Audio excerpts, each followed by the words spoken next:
welcome back to another week of Behind the Lens.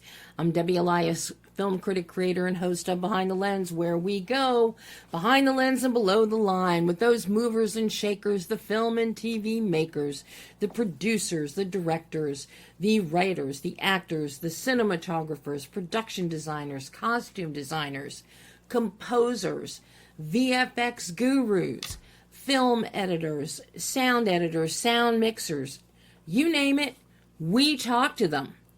And this is it. We're in the final week before Oscars, which are next Sunday on March 2nd. So next Monday, I'll be doing some talking about the winners and the losers.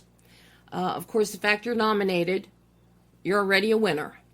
And we're coming fresh off the Independent Spirit Awards, the SAG Awards. I am beyond thrilled to see Conclave win Best Ensemble at the SAG Awards tonight.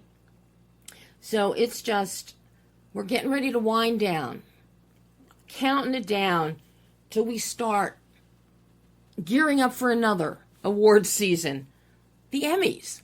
So I've got a terrific show lined up for you today, and it's a great way to finish off Black History Month, as you're about to hear my exclusive interviews with director Julius Onah, talking about Captain America: Brave New World, as well as actor turned writer, producer, and low-budget, no-budget, micro-budget filmmaker Ella Thomas, talking her new film, No Mercy. And by the way, that's no as in K-N-O-W. Think about that. Captain America is a first for Julius, as while he's already an accomplished director with Brave New World, he joins the high-octane world of the MCU. And for Ella, No Mercy is a first for her. She ventures from acting into producing and writing as well, and acting while she's producing and writing. And we're looking at two ends of the financial spectrum with these films. Marvel versus a low-budget, no-budget, micro-budget indie. Both are worth seeing. I kid you not. Both are worth seeing. First up is my exclusive interview with Ella Thomas talking about No Mercy, a film that's rooted in faith while exploring good versus evil, immortality versus mortality, and what it means to be human and maybe a good person. Many of you are already familiar with Ella. She has years of acting experience under her belt, notably for her most recent role in Nightbitch, opposite Amy Adams. But be warned, her role in No Mercy is nothing like that in Nightbitch. To give you an idea of what the film is about, Hanok is an immortal man who is stranded on Earth and has been since 1526. So we're talking quite a few centuries here. But he's been conflicted all these centuries as to the ever-present question of his purpose. Why is he here? As he navigates through time in the modern world, he yearns to uncover the secret of his existence. There's also a brilliant but terminally ill scientist named Victor, who becomes obsessed with capturing Hanok and believes that his immortality holds the key to Victor's own salvation. His relentless pursuit jeopardizes not only Hanok, but also the safety of the woman Hanok has grown to love after a life of solitude. And as Victor closes in, Hanok must confront the powerful force that wants to exploit him and navigating the betrayal of those closest to him. In a desperate race against time, he grapples with the moral implications of his immortality while simultaneously striving to protect the woman he cherishes, all the while still seeking answers that could either liberate him or trap him in the eternal quest for meaning in a world where life and death are intricately connected. No Mercy is directed by Perdell Richardson and co-written by Richardson, Cyrier, and Ella Thomas. It relies on a small but strong ensemble cast with Xavier Avila as Hanok, Donald Fullilove as Victor. He is fantastic as this pure evil. An evil genius scientist, shall we say. Paul Davis is standout as Arnold, who is a best friend to Hanak, and who is just like you and me. He's got a kid who's sick. He needs to pay for medical care. The bills are piling up. He can't find a job. This is what the average American is facing right now, which makes Arnold a very relatable character and also begs the question for him, what length will he go to provide for his family? Anaya Williams stars as Alicia, the woman that Hanak has fallen in love with, and Ella Thompson appears as Ariel, a rather ethereal leader, shall we say. What I love about this conversation with Ella is not only how we break down the film from her perspective as a writer and a producer, but we delve into casting and performance, including her own, and the emotional depth of the characters, along with emphasizing the importance of grounded motivation and real interpersonal dynamics. Reflecting on her collaboration with Purdell with this project, Ella also speaks to the challenges of guerrilla filmmaking, the necessary flexibility required to make this film due to funding constraints, and the support from the film's distributor, in this case, you know this is one of my favorite indie distributors, Gravitas Ventures. Something that stood out for me in our conversation, which was freewheeling fun, as you'll hear with the two of us. Ella has the best mindset in approaching filmmaking as a producer and writer, and a hands-on, get dirty, do whatever overseer after coming at it from an actor's perspective. Now, having done No Mercy, as an actor, she now understands what goes into accommodating actor demands or desires during filming and how that can screw up time and budget.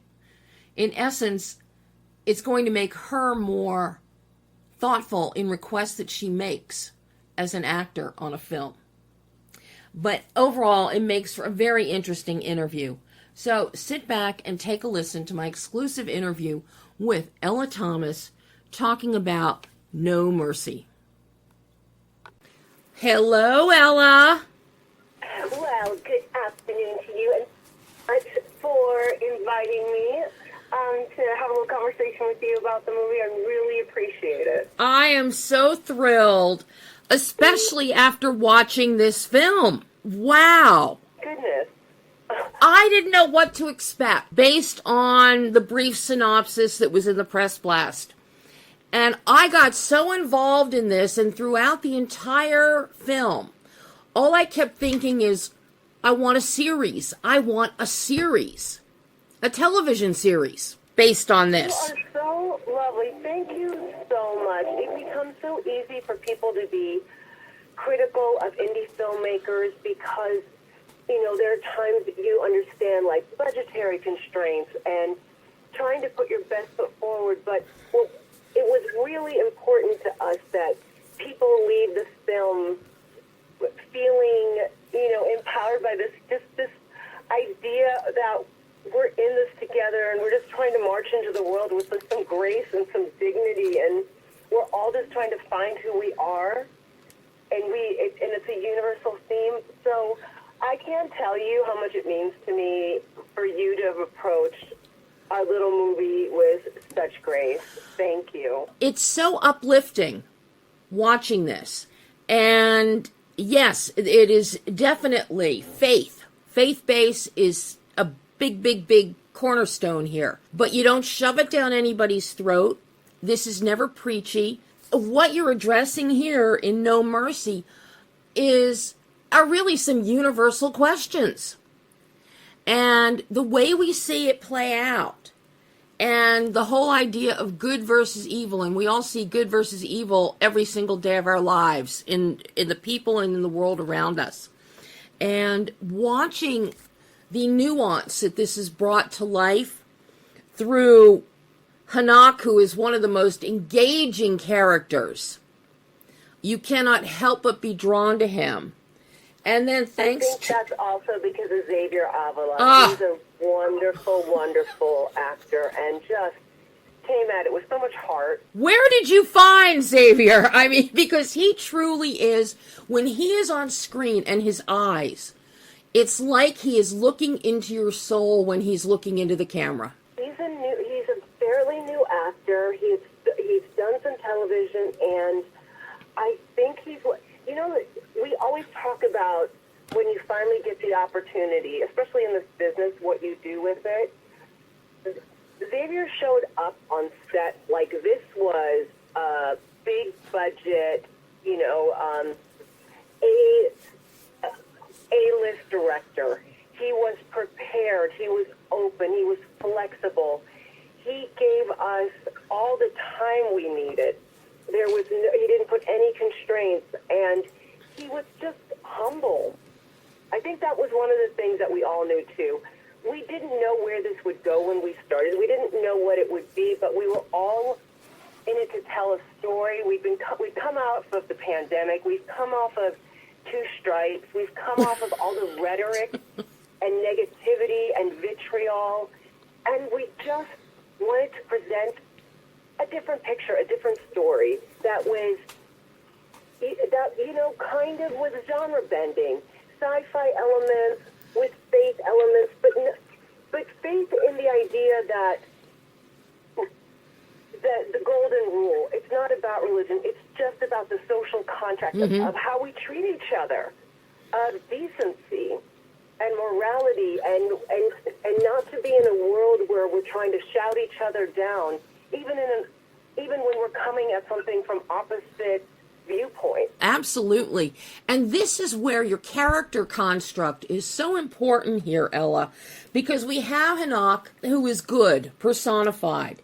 We have Victor, who is brilliantly played by Donald Philolove, who is clearly, there is evil and malevolence within this man. But then we get somebody like Arnold, who is the average us, who, good, bad, he's got flaws, but he has a good heart. And so you really give us this great spectrum of characters, and you follow it through on the character development of each of those characters. And that's something that was a wonderful surprise. For us, when we started going through the script, because Perdell Richardson, our director, was the person who came up with the concept of the film. He and Denise started working on the structure, and they had the characters in place. And when I came on board, because my background was primarily as an actress, and I wanted to emphasize to them that no exposition. Trust that the audience will understand. The characters need to say less but feel more. Yeah. And that the motivation be grounded in truth. Like, that was the thing where, and everything, we can believe it as an audience member if we can find ourselves in the story, if we can find empathy for the characters. And so for me, it was important that they speak the way people speak, that we have real arguments between people, that we don't sit on a soapbox, because you also don't want to alienate people. People's faith resonates in different places. Some, their faith is based in religion. Some, their faith is based in their spirituality. But it always comes back to me of this idea of we're all, man, woman, whoever you are, we're all in search of ourselves. Everybody's trying to find their purpose. And I found that was an element that I really wanted to help flesh out in the characters. Well, I think you definitely did, Ella, and coming at it so that so much of what we can connect with as an audience, as a viewer, is the humanity and the truth within each of these characters. Arnold is an incredible character, and Paul Davis does a great job making him just like us, the warts and all. Yes, I love my family. No, we have no money. I can't find a job. My son is sick. This is what everybody is dealing with every single day. He is so relatable. And then it pushes the button that so many people think about, what length will I go to provide for my family, to make his wife happy so she stops yelling at him about the bills, to make his son get well. So connectable, and you see the emotion come out in the performance. Similarly, the freneticism and the desperation in Victor of he wants what he wants when he wants it, he wants it now, whether it's viable or whether he should have it or not. And then Hanak, who just is so kind, so caring, so loving. And it comes through so loudly, Ella. Each of these characters, with, as you said, without exposition, it comes through in the performance and in the emotionality of each. And I think it's because you as an actor understood this and really could bring that in to let these actors play. It is this. I'm so overwhelmed.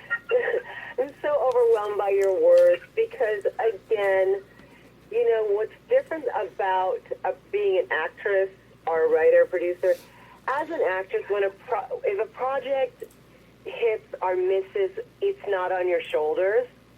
But as a producer, you take it on a different level. Meaning, if things don't go well, the finger points to you, which is not something that I've been used to. But I did also understand that this was a learning process for myself, and I was very humbled by the experience, and it has given me a greater appreciation for the different departments that make, you know, the collaboration that allows a film to come to life. And I feel like going forward, it shifted how I also view people that work in films, because we don't know the mental load, especially as actors. We're such a protected set that we don't fully understand that if we decide that we want our mark to be 2 feet to the right, we've just put everybody behind schedule. We're relighting because we have to relight for the other characters. There's just an inherent, you know, myopathy that goes into being an actor, even though you are part of the process. And I loved that part of the experience because I feel like people should know. I think that it will make me a more well-rounded actress in going forth on other projects, because I now have a greater understanding of the story, not just my part in the story. But the story of making a production, the story itself that you are making, it gives you, it's very eye-opening for a lot of actors once they put on another hat. It's really interesting if their eyes are open, what they see and what they then understand, and what then makes them a better actor. Just like I firmly believe, and I've seen this many times, of course there are exceptions, where actors that step into the director's chair should never step into the director's chair, because even though their eyes have been open, their minds are closed. Oh, that's sad. And it has happened. It has happened. I think sometimes it's because it's an ego-driven project where, I haven't been given the opportunity to play this role and I really want to, so it becomes, it's a narrow road. Yeah. I knew that my job on this was always to be in service of the film. That's, however, if that means Perdell needed to be shielded, if that means my actors need to be protected, my first goal, even though this was an indie set, was to adhere to all protocols, all safety, all the same as a big budget film would be, for people to get their breaks when they need them, for us to build in a safety net, especially for our actors, because there were times where the material was very emotional. Yeah. Very much so. You know, we've seen what happens when we don't follow safety protocol, and I was adamant that that would not be our situation. And, you know, you only have such a skeleton crew, but there's no room for error, especially when you're doing stunts or, you know, you're dealing with props, and I just, and I love that the crew and the cast trusted me. They knew that I was going to protect them, because I always felt like if I was an actor, this is how I would want to be treated, even if I was on a smaller budget project. Mm-hmm. It's what I love to call the low budget, no budget, micro budget film. Everyone is wearing different hats. I mean, Purdell, he's a co-writer, he's director, he's the editor, he's the DP. You're producing, co-writing. You have an acting role as Ariel, and you're the costume designer, which, by the way, the costume that you have for Ariel, that is gorgeous. But I don't see where you also need the hat safety coordinator, I think. But you have not given yourself that title. I think because I think it fell under my purview of producer of really, you know what I mean? I'm like, oh, it's all. And it's so funny because I remember going home one night going like, oh my goodness, this is so thankless. The new meaning to first one in, last one out. I was like, oh, okay. I'm driving down the 405. It's 2 o'clock in the morning. My little one is going to be up at 6:45, and I don't know how. The beautiful part about it is, and I think you can understand this, I didn't know what I didn't know to be afraid of doing it. Just blind faith. I'm like, I'm just going to put one foot in front of the other, and, oh, we need extra clothes. Oh, I raided my closet. I raided my husband's closet. I was going every Sunday afternoon to Target to buy new sponges, and I had rolling racks in the back of my car and craft services in the car seat, my kid's car seat. Like, it was just carrying on. Like, I'm like, okay, I mean, we're in this. You have just gotten a hands-on first experience at guerrilla filmmaking. Yeah, but the fact, the biggest thing out of all of this is the fact that whatever is at play in the universe, and I don't mean to get hokey about this, but we weren't done with post-production. And I had some splashy film coming out, so I know that put us on the radar, but Gravitas never wavered in their support of us. From day one, they just kept saying, all right, let us know. Beginning September, we'll check back in. Okay, let us know. And then when we sent them the rough cut, they're like, okay, here's the deal memo. So we never had to go the route of a sales agent, and we never had to go to festivals. And so no matter what criticism may come of it, I feel like we have walked the path of the universe giving us a little tap on the shoulder saying, this is what you're all supposed to be doing. Yeah. And I'm going to let you know in this manner that however you guys decide to proceed with all of this, this is the world you're supposed to be operating in. And Gravitas didn't just make us a one-genre film. They didn't make us just part of Black History Month. They got us a distribution deal and a carriage letter equal to any other film in their slate. And Gravitas, for years, this has been one of my go-to distributors for independent filmmakers, first-time filmmakers. If they're on the festival circuit, and I will ask them all, because when I see over 1,100 films every year, and I've been doing this 43 years now, and it's like, yeah, you might contact Gravitas, because this is where your film belongs, or you might try Vertical. But Gravitas, when they come on with a film, they are on with that film. And they're not going to jerk you around. And I think Gravitas, because they're so open to genre bending and melding, I think they are a perfect home for No Mercy. You lucked out with this one. You really did, Ella. I feel that from the bottom of my core. Bill was our absolute champion the entire time. And again, I know the alternative. I've done tons of indie films that died on the vine. And I understand, because there's a world between finishing a film and then it being deliverable that you don't find out if you haven't worked in this capacity before. Music clearances, the soundtrack, our composer, every single music cue needs to be documented, sound cues, voice, and I learned it on the fly. My cousin came on as my post-production supervisor because she's a genius, and she organized me to within an inch of my life, and she's just like, we got this. She's like, we all have this. We all have strengths, and one by one, I had my old acting teacher's husband get us an attorney. The amount of people that did favors, the amount of things that we have on deferral, but I realized it wasn't just that they believed in the film, but they believed in our little team too. Mm-hmm. Yeah. And and I feel like that's the highest compliment someone can give you, is when they believe in you enough to stand behind you or do you the favor without you having to even ask. And that's a very important point, because there are people you can believe in the film, but if you don't believe in the people that are trying to get this film done, then there's no point.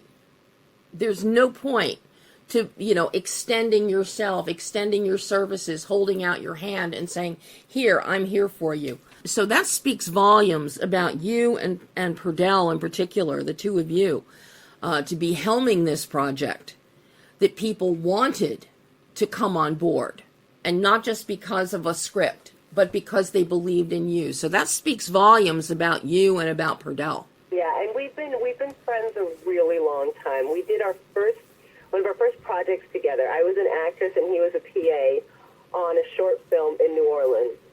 And the thing that we had in common at the time, which we still do to this day, is that we love film.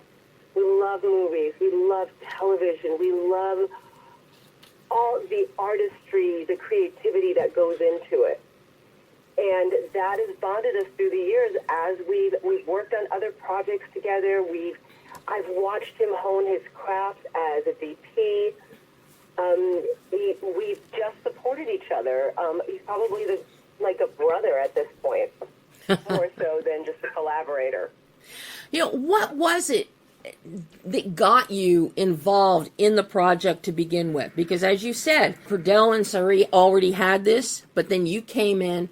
What led you into this? What attracted this one, especially once you saw this and it's like, okay, you're going to help co-write, you're going to produce. Oh yeah, there's a role for me too. Oh yeah, I'm going to do costuming. As this unfolded, what led you into this in the beginning? We had talked about doing something. We had a couple of different scripts that were floating, but responsibilities, I have a family, I have a young son, and so we kept diverging. And this one, time-wise, worked out, where I was like, oh, I have this chunk of time right now. I didn't actually know what I was getting into. I jumped in blindly and was like, oh, I'm going to produce, and I realized, oh, we don't have hair and makeup. Oh, we don't have costuming. And then we went through the budget, and I really thought to myself, if we take money from other areas, it's not going to look as good, because we had to have the crew we had. Mm-hmm. We didn't have one sound cue issue. We didn't have to do any of that in post. That's how good our team was. Wow. But the more I got involved, there's no quit. So when I saw where there was lifting to be done, I just jumped in. Again, I didn't know what it was going to require of me, but when I saw certain things where I knew that if we had extra set of hands here, it could elevate it by, staying on top. Something as simple as staying on top of hair and makeup. Yeah. Someone saying, like, all of those. And it was exhausting, but satisfying. I have not one moment that I go back and go, ugh. I would leave most days going, I'm so proud of us. Oh my gosh. Now, when you came on board initially, was the character of Ariel already present in the script, or did Ariel get added in? The character was already there, and I've always had this thing where I have said that I can't be in something that I'm producing or writing because I hadn't learned how to separate out. Mm-hmm.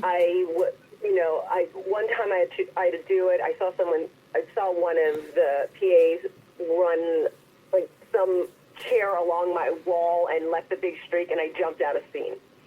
So it's been a long time since I attempted this again, and I realized you have to have 100% trust in your team. Also, we ran out of money, so I'm like, well, I guess I can do Ariel. I was like, okay, we can save money, and I can test myself. I can test where I line up in terms of being able to separate out and not be self-conscious or cognizant of my surroundings in terms of the filmmaking team. So I learned that I can. It's a matter of building the team that you trust. Because that's always something I find very interesting when you're wearing multiple hats. Because wearing a producer hat, you're looking at everything. You're worried about everything 24/7. As a writer, as a co-writer, it's like, the kill your darlings moments. Do we have to change this in the script? Do we have to do this? Oh, somebody wants to ad-lib. And then you're acting as well. So you have to take off the producer hat, take off the writer hat, and just look at what's on the page in front of you. And it's very difficult for people to do that. So how well do you think you have mastered the taking the hats on and off with this film? I feel innately that I learned a great deal, and that if my performance in Ariel touches people and they connect, and it didn't seem like an actor who's distracted, then I feel like I did my job. It's always hard to gauge your own performance, but I feel that I was able to be completely present as the character. Once I sat in, once I stopped being aware of the lights and everything, and I just let it all go. So I think for myself, I was successful. I was able to truly just immerse myself in the experience of being part of that moment. So now putting your producer hat, putting the Ella producer hat on for a second, after working with actor Ella in No Mercy, would producer Ella hire her again on a project? Yes. Yes. Always prepared. Actor Ella is prepared and then lets it fly and is collaborative, and producer Ella can say this about everybody, because here's the thing that most people don't know is that because of the way that we were raising money, we never knew what our next location was going to be. So our actors had to stay flexible and malleable, and we would call them 2 days before to let them know the scenes that we were going to shoot. Wow. And those were 12-hour days that they had to learn on the fly. Oh my God. Wow. So yeah, I would work with everyone again. So what was your financing process for this one? Did you do Indiegogo, Kickstarter? We went word of mouth. And we had some investors. And coming off of a splashier film, people were willing to jump in and invest in, even when it came to investing in getting us the sound stage, which was Heritage Studio down in Burbank. Now So everybody was able to contribute in some way. Now I have to say that having seen Nightbitch and seen you in that, wow, big different character from Ariel. Yep, I'm like, it is. I get to bounce around a lot. I think you need to have you need to have No Mercy and Nightbitch, those two films in your reel, and people will see a great range from you automatically. You know what's one of my favorite, and I don't know if you've had the opportunity to follow a director named Nadine Crocker, who actually is one of the reasons why I was so inspired to work as a producer and a writer on this, because her first film was a film called Continue, and she wrote it, she directed it, and she starred in it, and she did a beautiful job, and she was the director of Desperation Road. Mm-hmm. And when I watched her working on Desperation Road, because that's one of my favorite films, like that, being part of that cast, I felt was the first time I was like, oh, this was a role that I genuinely, when I received it, my body melted into the character. And to work with her and the way that, because she's also an actor, and I realized that the best directors do understand where actors work from. Mm-hmm. That and they have an approach that speaks to your heart as opposed to your head. Yes, indeed. And that is actually, I interviewed Nadine for Desperation Road. Oh, then you know she's amazing. I know. And she has such a great philosophy and approach. And she does call on her acting experience to bring that into her directing. And it sees on screen, because when you can elicit in something like Desperation Road, when you can get some of those scenes between Garrett and Mel that are just so powerful, so amazing, and it's because as a director, you know when to let the actor take hold, when to step back, give them guidance, but let them take hold. I love Nadine's work.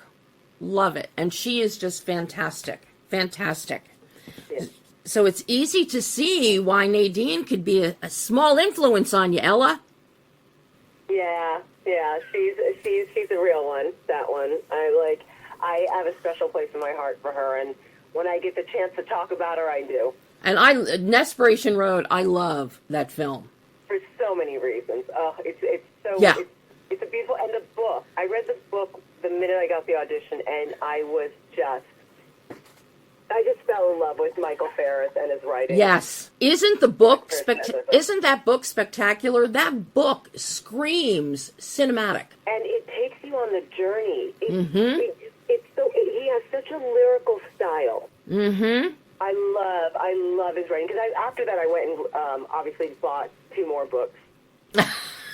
Because I was just such a fan of his. Oh my goodness, I think I have to run in and I have to go to pickup. The time flew. Oh my goodness. Well, it has been so lovely getting to chat with you, Ella, about No Mercy. I hope we get to talk again in the future, because this is just an absolute joy speaking with you. You made my day.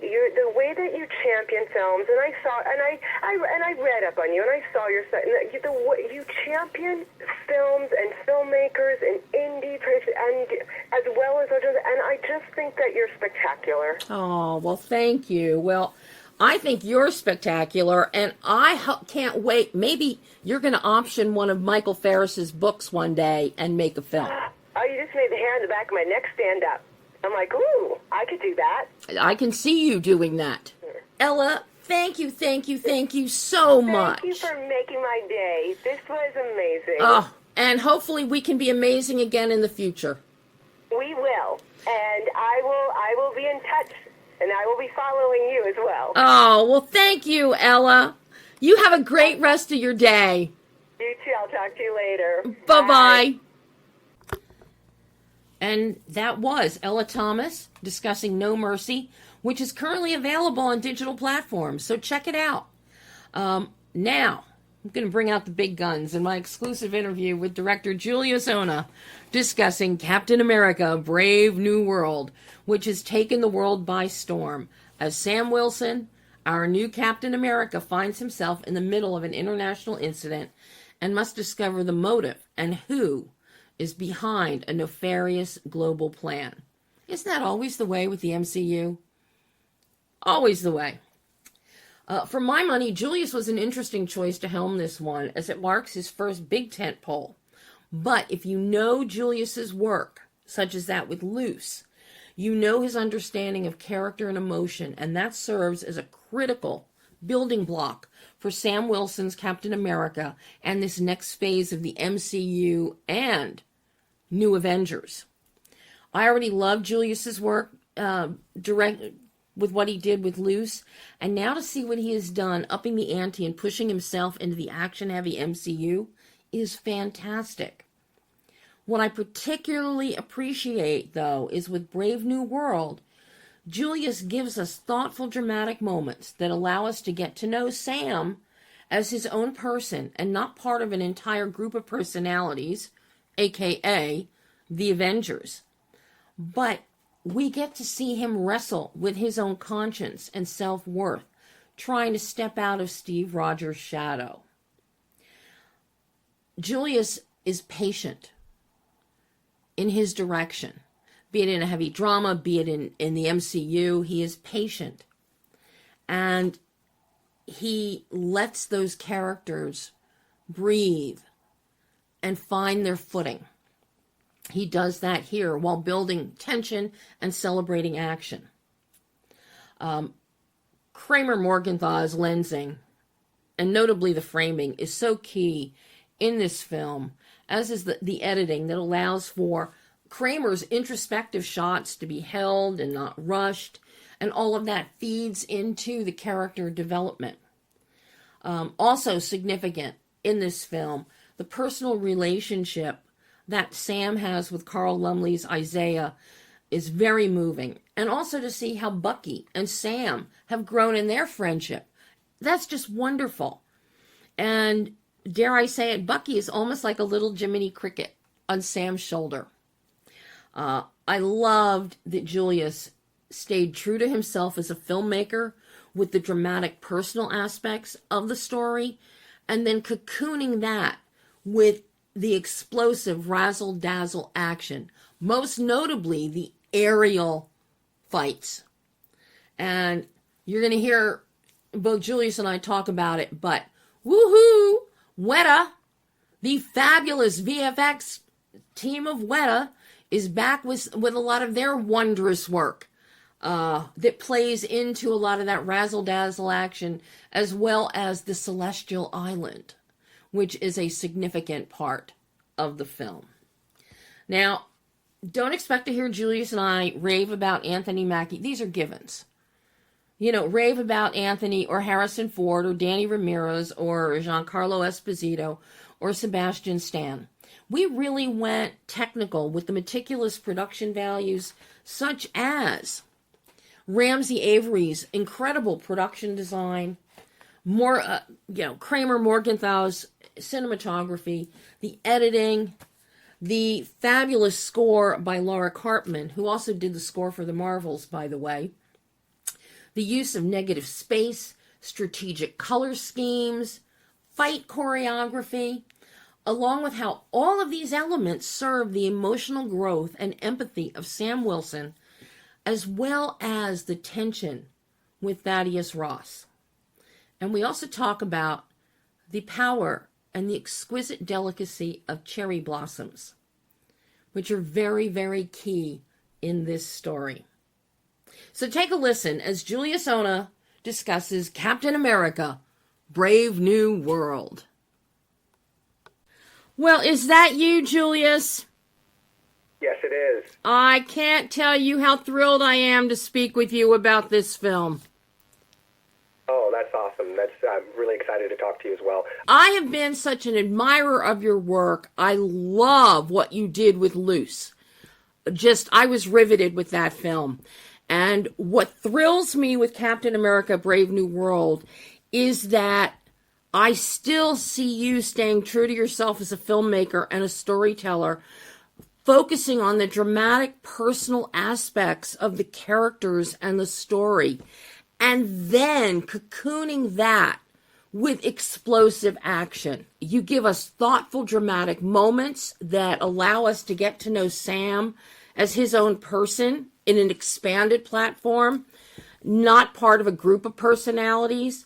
And we see him still wrestling with his own conscience and self-worth, trying to step out of Steve Rogers' shadow and make his own name. We also see concurrently Thaddeus Ross doing the same thing. This is such a wonderful character study at its heart, with this political thriller and then the action on top of it. Brilliant job, Julius. Brilliant. Thank you so much. That's very kind of you. I really appreciate that. It was something that, in approaching the story, that I felt was a cool and interesting opportunity, and one I really wanted to lean into. And I'm also really grateful to Anthony and to Harrison for diving into it, and certainly to the team at Marvel for giving us the room to do so.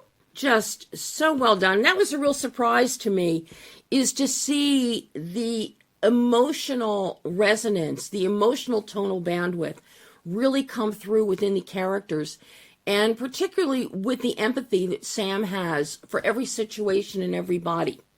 You really remind us, as Anthony does with his impeccable performance, of the humanity of Sam Wilson, of Captain America. He is not a super soldier. He is you and me. And that you really celebrate here, and we get to see that.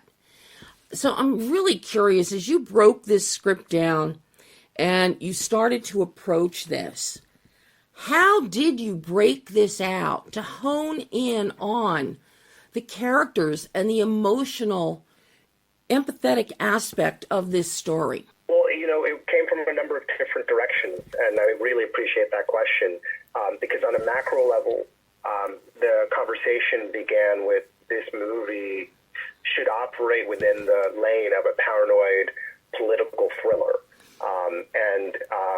When you start thinking about that, the great paranoid political thrillers are all stories of mistrust. Mm-hmm. Mistrust of institutions and mistrust of individuals who inhabit those institutions. And obviously, one of the gold standards is All the President's Men. But there's movies like adjacent to it, like The Day of the Jackal, where we started this conversation. There's movies like Point Blank, another film I love that is a neo-noir but has elements of paranoia in the character journey in that film. So as I was looking at more and more of movies that sort of orbit the genre that I was interested in and that Marvel was interested in, we also looked at Les Samurai too. They're not necessarily the most obvious things to point to, but there's flavors, there's textures, there's tensions within each one of those stories that I thought were important. And what I loved about the idea then of leaning into that as a genre lane for the movie is it works in contrast to who Sam Wilson is as a character. Because if it's a genre about mistrust, you have a guy whose superpower is his empathy. It's his desire to want to see himself in others and to trust others' better instincts. So then you have a natural tension between character and genre that I think creates an engine for the storytelling, and certainly allowed us to have an engine that could be propulsive from a plotting standpoint, but also revelatory from a character standpoint, so that with every new piece of information that Sam learns, especially as it builds towards a big revelatory scene between him and Ross divulges the truth of where he's coming from, you are satisfying the obligations of the movie from a genre standpoint, while at the same time revealing character. So I really wanted to hone in on shaping those character journeys, seeing what was there as potential on the page, and then streamlining it so that we could have a real sense of forward movement from a genre standpoint, while always feeling like we were moving with Sam on a character journey, and also keeping him as the investigator at the center of the story, so that when every piece of new information comes out, it's Sam finding out that information, staying ahead or in lockstep with the audience, and us really feeling his emotional twists and turns as the movie arrives at its climax. It is just so perfectly done in that regard, Julius. And it's like watching a good murder mystery, as each of the clues are coming forward, and Sam is the one discovering all of them. And you integrate beautiful, beautiful moment with Bucky, and he's almost like Jiminy Cricket on Sam's shoulder. And of course, reminding him, it's like, dude, you can do this, you can do this. And then, of course, the wonderful Carl Lumley coming in as Isaiah, which is always going to be a grounding moment and reminder to Sam of where he comes from and who he is. And I love that you have found a way to take the past, meld it with the present to set Sam on his course for the future. And we see that and feel that in their performances. And then you wrap it all in this incredible, incredible action piece. How did you, with all the emotionality and drama of the characters and the core beating heart of this film, how did you then embrace the high-octane action here? Because I got to tell you, those aerial sequences, to die for, Julius, to die for. Thank you so much for that. It was always making sure to not lose sight of character and to make sure the action felt like an extension of character. So to your point about Carl Lumbly, who is brilliant, and the way he inhabits Isaiah automatically grounds us. That scene between Sam and Isaiah in the pool room early on in the film, and then also the scene between Sam, Isaiah, and Joaquin in the limousine. Mm-hmm.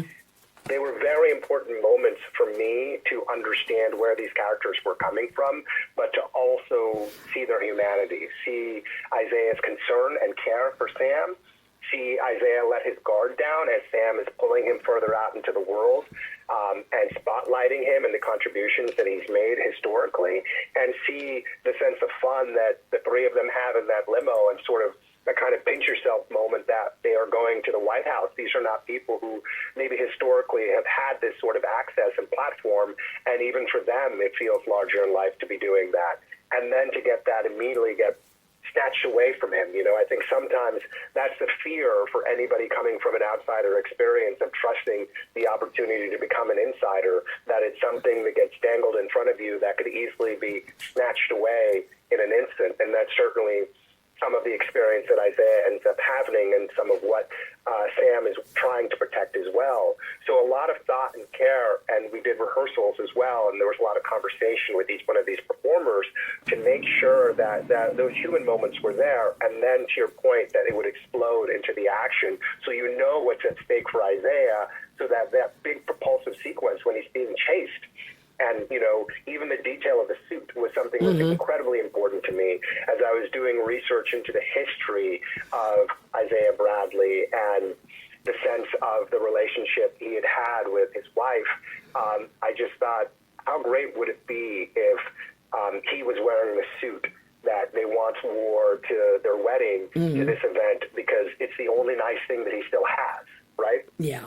And then to have that become damaged while he was being arrested, it felt like a great opportunity to nod to his history, and again, just nod to the grounding and simplicity of who this man is. I'm not coming from a particularly wealthy background myself, so I always imagine if I'm walking in a situation like that, I'm probably taking the best thing that I have and putting it on. But to make it really personal to him, Isaiah was really important, and then I felt that's the way to make an action sequence not just be an action sequence, but make that arrest and what happens at the culmination of it really feel like a character moment and an emotional moment as well, too. And you definitely succeed, and I'm glad you brought up the costume, and not just what Isaiah wears, but also the newer, updated design of Cap's costuming, the wonderful contribution of Shuri and the Wakandans with the really cool wings now. God bless Vibranium. But this plays into Ramsey Avery's production design, which is really, it is just impeccable, especially when we take a look at Camp Echo and how that design, that lab, all of that plays into the visual grammar that Kramer then delivers to you. Similarly with the White House and that great contrast of Thaddeus and the cherry blossoms in the White House and what we're going to see unfold in that scene, the contrast there, the emotional contrast. But talk to me about the meticulous nature of the production design and Kramer's cinematography. The camera work, the lighting, lensing is superlative. The visual grammar is so outstanding, and what it allows us to see, which doesn't often happen, the visual tonal bandwidth is seamlessly married to the emotional tonal bandwidth of the film. So talk to me about, this is just magnificent. Talk to me about this blend here. I could talk to you. How much time do you have? I have all the time in the world for you. Hours and hours about it. Ramsey Avery is somebody I'm a massive fan of. We had sort of orbited each other for a very long time. And the minute I got this job, he was at the top of the list of who I wanted to collaborate with as a production designer. And I'm grateful that Marvel gave us the opportunity to work together. And we immediately started talking about the sense of the genre lane. Thinking back to movies again like Point Blank, movies like Les Samurai, there's a coolness and a crispness to the images and the locations, a sharpness, the line lines, brutalist structures in some of these images. So those were all things that I really wanted this very crisp, controlled visual design, and Ramsey did a brilliant job doing that. And then the next step was, how do you light that in a way that leans into the light and the dark, the shadows of it all, the chiaroscuro lighting scheme. So there was a real great hand-in-hand between Ramsey and between Kramer. And then shot selection and camera selection and lenses. We used C-Series Panavision lenses, the same lenses that, were archetypal of those movies from the 70s, in particular the Bakula trilogy of the Parallax View and Clute and All the President's Men. But taking that visual aesthetic and employing it for this movie, I felt was essential to what we were talking about, of this atmosphere of mistrust and this notion of being in a paranoid political thriller. But the other wrinkle to it was, as much as I wanted to nod to those films, I did also want a sense of color to be part of the palette of this film, a vibrancy of color, so that later on in the filmmaking, when we start to get into the more fantastic elements of it, you could still have this seamless transition to them. So the one thing I did was I said, let's keep the images saturated from color and whatnot, sets and costumes, and the great work that Gersha Phillips did, and the great set decoration by Rosemary Brandenburg. But I asked to remove one color from the palette, which was red. So I love how you've seen the through line between, let's call it the White House, to over at Camp Echo 1, and then later on in the film. It's actually a very vibrant color in terms of saturation in the movie. What you just don't have is red. So it makes it feel like it's a cooler, maybe slightly desaturated film when it's not. But then red is very much so employed tactically. There's still the red that you feel in the carpet, in the entrance hall of the Oval Office. There's red lights that are employed very strategically by Kramer in the lighting in Camp Echo 1. All of that was to create the sensation that the temperature of the movie is increasing as we are approaching the revelation of Ross's history and his eventual transformation to Red Hulk, so that when Red Hulk enters the movie, he feels like a real intrusion.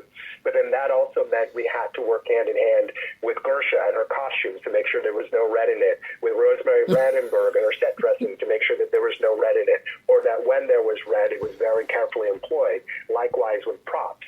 So you look at Russell Bobbitt's work as well. It's equally controlled. And when you see red in the White House, it's that carpet, but it's also the red lollipop that Ross is using as a little bit of a tease as to where his journey is going.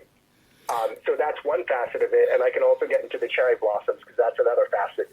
But I feel like I've just said a lot. Talk to me about the cherry blossoms, because that is another one of these brilliant contrasts that speak to the softer side of Ross and his yearning to be with his daughter and to reconcile with her.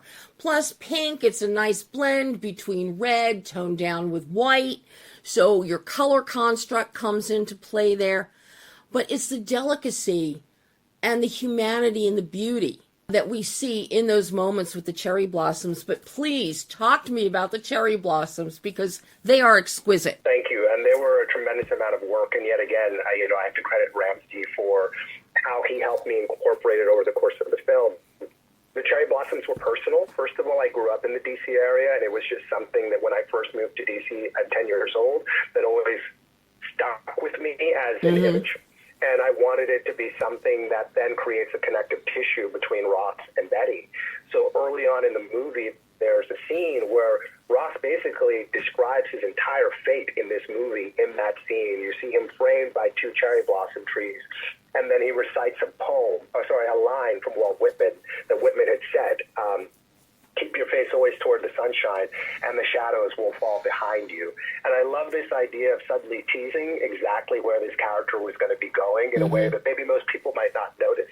But then the cherry blossoms haunt Ross over the course of the movie. You see them in the ikebana plants in the doorway of in the White House when he's greeting the Japanese Prime Minister. You see them again with the Japanese Prime Minister in Tokyo. It was this idea that the thing that he's yearning for is always looming, always around him.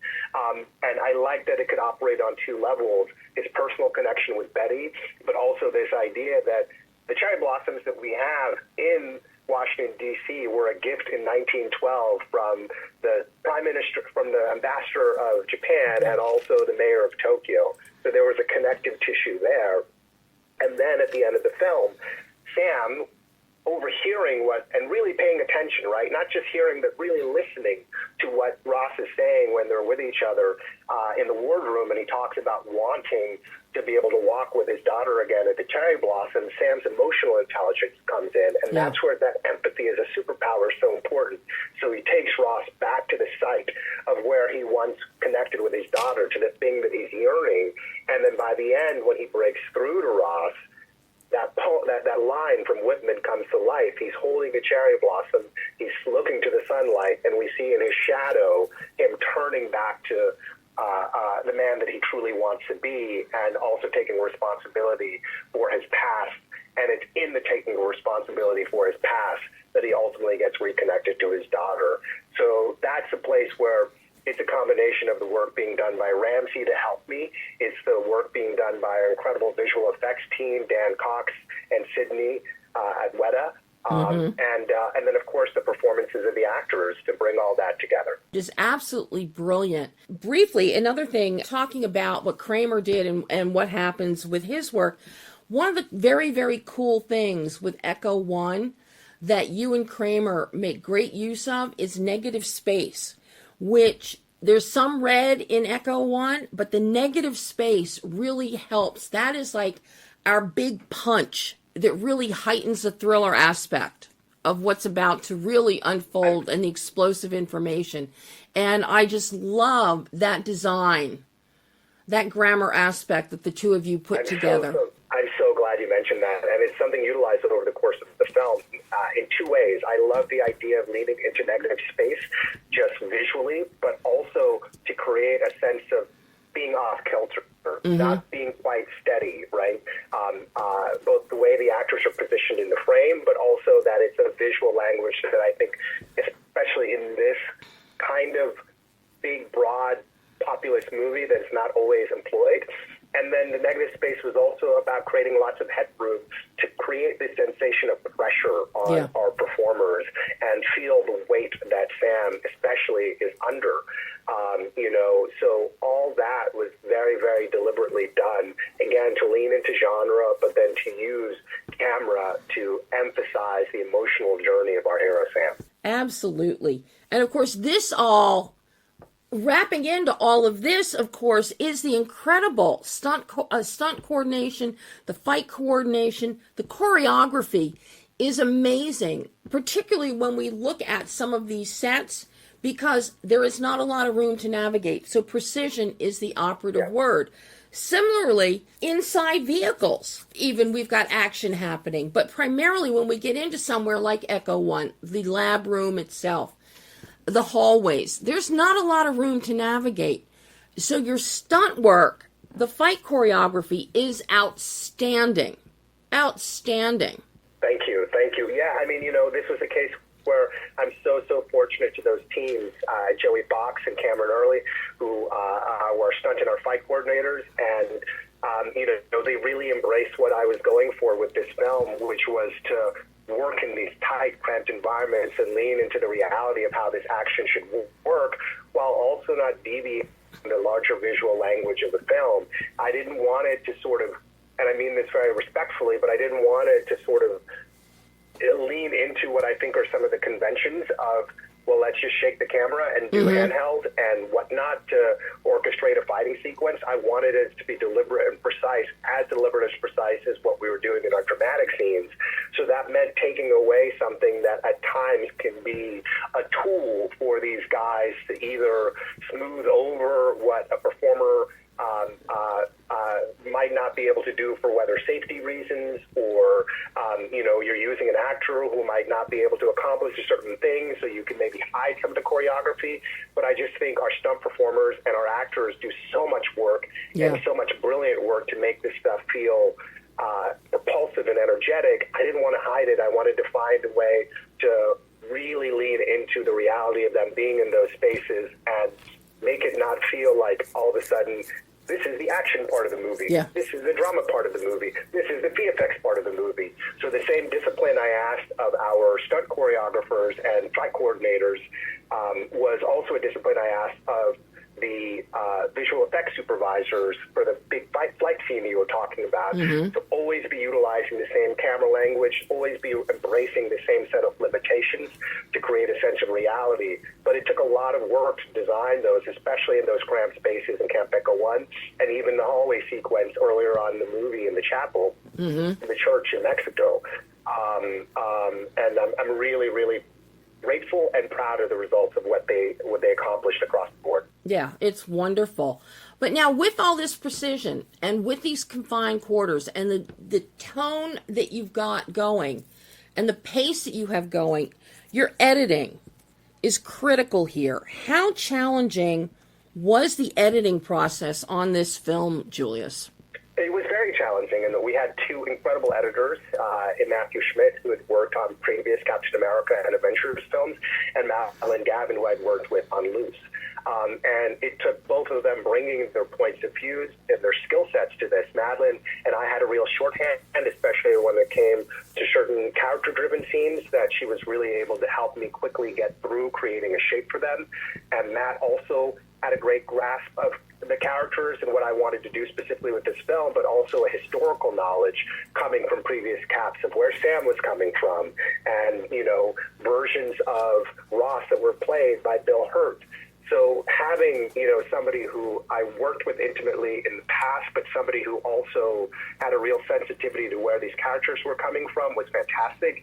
And then again, from an action standpoint, Matt was able to really, really help us shape this in a way that felt consistent with the high caliber one expects from the MCU. But Madeline was also shaping this in a way that helped really keep in mind the character stuff that I wanted to do. So it was a great tandem and opportunity to be able to work with them on this movie. And it was very challenging at the end because we had to make sure that things cohered from both an action and a character standpoint, especially when you're doing a sequence like the one at the end with Red Hulk, where, you know, sometimes there's no actor there. Sometimes you're cutting this together, you know, with a proxy for the Red Hulk. Sometimes Mackie is interacting, you know, with a stunt double. So you're taking all these bits of raw material, and then you're getting bits of post-viz from Weta and trying to make sure that you're landing the emotional moments and the turns and, you know, the exact precision of when a cherry blossom, you know, hits somebody's hand. It's a lot, but editorially the team did such a great job facilitating all the things that needed to come in, music, VFX, etc., and never losing track of our characters. Well, I have to say I'm thrilled to see Weta back on this one. I love the guys at Weta. And seeing the Celestial Island and, of course, the fingers coming up through the sea, which is brought right in from what they gave us in Eternals. So that was very exciting to see that. The VFX is very important. And then also the score. And I'm really curious what you were looking for from Laura, because she, of course, she composed the score for the Marvels. I'm curious what you were looking for musically that would capture the emotionality, the grounding, the humanity of this story, and the excitement and flair that we expect in an action MCU film. Yeah, absolutely. You know, authenticity is what I was looking for, and authenticity across the board. It just needed to feel and sound authentic to Sam.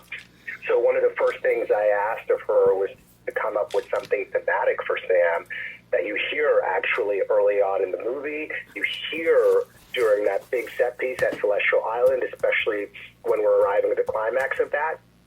And that, to me, felt like a way to really give him a sense of the hero's theme.